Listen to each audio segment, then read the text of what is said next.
Jamen, dejligt at se så mange, der er mødt op til den traditionelle åbning af Bonbonland. Vores helt egen lille land her i Næstved, hvor der bare er fyldt af morskab og masser af oplevelser for børn og barnlige sjæle.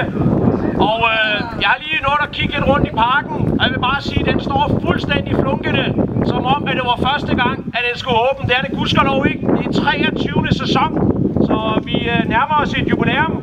Det er 5. gang, jeg får lov at åbne Bonbonland. Og endnu en gang er vi sådan rimelig heldige med vejret.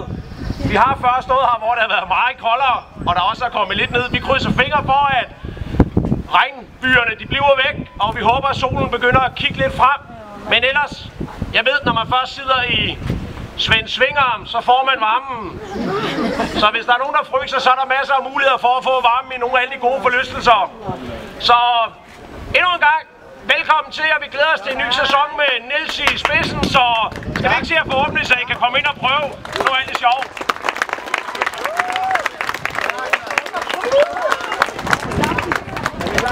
Yes, så vi gør det her. Så er sæson nummer 23 åben! Ja!